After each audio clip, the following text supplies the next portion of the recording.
വോട്ടിട്ടോ? എത്ര ഇട്ടു? 3 ഇട്ടു. 3 ഇട്ടു. കഴിച്ചവല്ലോ? പിന്നെ കഞ്ഞിയൊക്കെ കുടിച്ചിട്ടാ വന്നേ. വോട്ടിട്ടു? ഇട്ടു. നമ്മളിപ്പോൾ നിൽക്കുന്നത് ഇരവിനല്ലൂർ ഗവൺമെൻറ് LP സ്കൂളിലെ 17 നമ്പർ ബൂത്തിലാണ്. ഈ ബൂത്തിലാണ് ചാണ്ടി ഉമ്മൻ MLA വോട്ട് ചെയ്യുന്നതിന് വേണ്ടി എത്തുന്നത്. അല്പസമയത്തിനുള്ളിൽ തന്നെ ചാണ്ടി ഉമ്മൻ കുടുംബവുമായി, അമ്മ, സഹോദരങ്ങളൊപ്പമായി ഇവിടേക്ക് എത്തും എന്നാണ് നമുക്ക് മനസ്സിലാക്കാൻ കഴിയുന്നത്. നേരത്തെ ഉമ്മൻചാണ്ടിയുടെ വോട്ടുണ്ടായിരുന്ന സ്കൂൾ അത് ജോർജിയൻ പബ്ലിക് സ്കൂളായിരുന്നു. പക്ഷേ ഇത്തവണ പുതിയ വാർഡ് വിഭജനമൊക്കെ വന്നതിന് പിന്നാലെ ആ ബൂത്ത് ഇങ്ങോട്ട് മാറ്റിയിരിക്കുകയാണ്.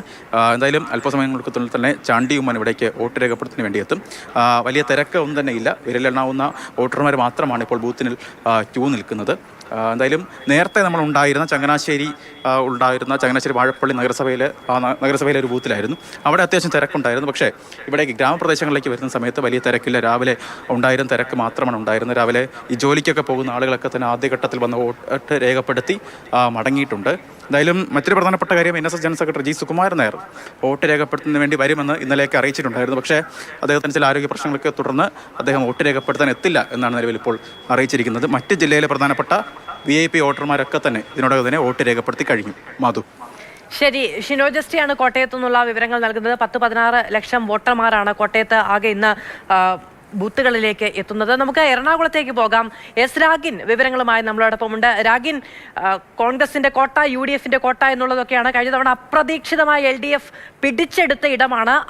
അവിടേക്ക് ഒരു തിരിച്ചുവരവ് എന്നുള്ളതാണ് കോർപ്പറേഷനിൽ UDF ലക്ഷ്യമിടുന്നത്. ജില്ലാ പഞ്ചായത്തിലും ബ്ലോക്ക് പഞ്ചായത്തിലുമൊക്കെ ശക്തിയേറിയ, അതായത് ബലാബലം പരീക്ഷിക്കാം, വെല്ലുവിളിക്കാം എന്ന നിലയ്ക്കുള്ള ബലം ഇരു മുന്നണികൾക്കുമുണ്ട്. എന്തായിരിക്കാം ഇത്തവണത്തെ സാധ്യതകൾ?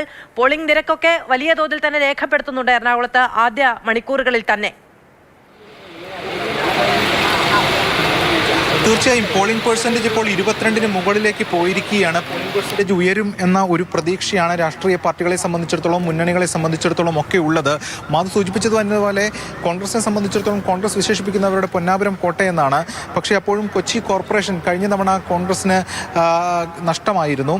മാത്രമല്ല LDF നിലവിൽ ഇപ്പോൾ കൊച്ചി കോർപ്പറേഷൻ ഭരിക്കുകയാണ്. ഭരണ തുടർച്ച LDF ലക്ഷ്യമിടുന്നു. അതോടൊപ്പം തന്നെ UDFനെ സംബന്ധിച്ചിടത്തോളം അത് തിരിച്ചുപിടിക്കുകയാണ് UDFന്റെ ലക്ഷ്യവും. ഏതായാലും വാശിയേറിയിട്ടുള്ള പോരാട്ടം, അതുമായി ബന്ധപ്പെട്ട കാര്യങ്ങൾ കോർപ്പറേഷനിൽ നടക്കുകയാണ്. ഇഞ്ചോടിഞ്ച് പോരാട്ടം പല ഡിവിഷനുകളിലും എന്ന് നമുക്ക് പറയാം.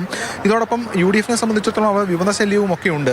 ഇനി മറ്റിടങ്ങളിലേക്ക് വന്നു കഴിഞ്ഞാൽ പക്ഷേ 13 മുനിസിപ്പാലിറ്റികൾ, ബഹുഭൂരിപക്ഷം മുനിസിപ്പാലിറ്റികളും ഭരിക്കുന്ന UDF ആണ്. ഗ്രാമപഞ്ചായത്തുകളിൽ UDFന് മുൻതൂക്കമുണ്ട്. ബ്ലോക്ക്, അതോടൊപ്പം തന്നെ ജില്ലാ പഞ്ചായത്തിലും UDFന് മുൻതൂക്കമുണ്ട് കഴിഞ്ഞ തവണ. അത് അത്തരത്തിൽ തന്നെ തുടരാമെന്നും അല്ലെങ്കിൽ അതിൽ കൂടുതൽ മെച്ചപ്പെടുത്താമെന്നുമാണ് UDF പ്രതീക്ഷ. എന്നാൽ കൂടുതൽ ഇടങ്ങളിലേക്ക് കടന്നു കയറാമെന്നാണ് LDF കണക്ക് കൂട്ടുന്നത്.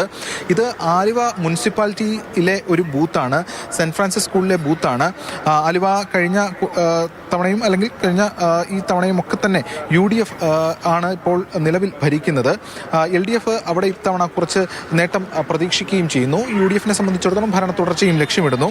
എന്തായാലും വാശിയേറിയിട്ടുള്ള പോരാട്ടത്തിലേക്കൊക്കെ തന്നെയാണ് കാര്യങ്ങൾ എത്തിയിരിക്കുന്നത്. പല ഇടങ്ങളിലും 82 ഗ്രാമപഞ്ചായത്തുകളുണ്ട്. അവിടെ ബഹുഭൂരിപക്ഷം പിടിക്കുക എന്നത് തന്നെയാണ് മുന്നണികളെ സംബന്ധിച്ചിടത്തോളം ഏറ്റവും പ്രധാനപ്പെട്ട കാര്യം.